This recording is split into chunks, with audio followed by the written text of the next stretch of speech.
good afternoon. Ken Hutto here again, Product Development Manager for FMC's Herbicides and Fungicides. We are at our last and final stop for the FMC Fungicide Roadshow, and this is at NC State's Turfgrass Research Field Day. Outstanding event if you've ever been. But what we're going to look at today is another Serata trial.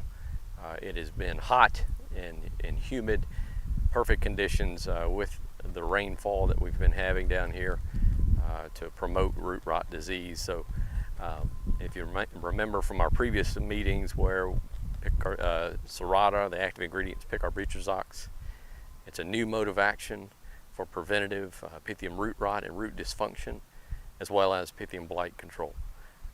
This particular trial that we're going to look at first, we've got a preventative and a curative trial. The preventative applications were initiated towards the end of May, and the applications were on a 14-day interval.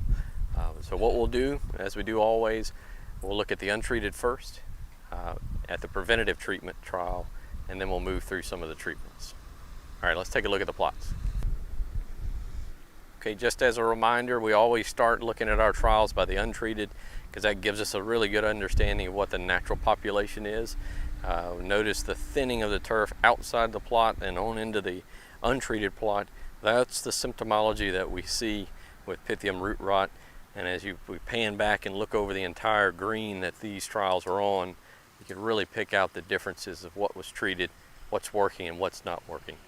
So here's a good understanding of what the pressure is like.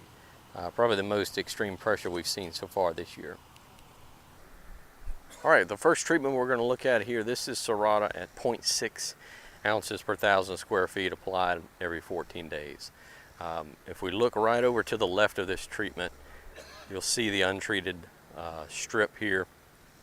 It almost stops to the T, right to the edge of that plot, so very good control at this 0.6. And if we move right next to this is the higher rate at 0.8.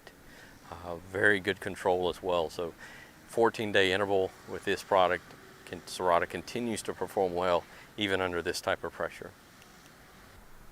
Okay, so for the curative trial, this is the untreated. Again, the very extensive pressure. This treatment was initiated a little bit later than the preventative trial. They started this trial when it was about 5 to 10% disease in this area, and then they put the treatments out, still on a 14-day interval, but again, gives you a really good understanding of what the pressure looks like naturally. So let's look at a few other treatments here. From a curative standpoint, the 0.8 ounce rate is looking really good. We see some extreme reduction with the 0.6. You know, this is a 0.8 ounce rate here, so very good control. If we look at the 0.6, you're still getting a very good reduction, but again, taking into consideration that this is the corner of this trial area where the water collects and sits. You can see the amount of pressure outside the plot, but even in the plot, you're getting a pretty good reduction of this disease from a curative standpoint. You bump that up to the 0.8, it looks really good. There's the pressure outside the plot. So really encouraged by these results as well.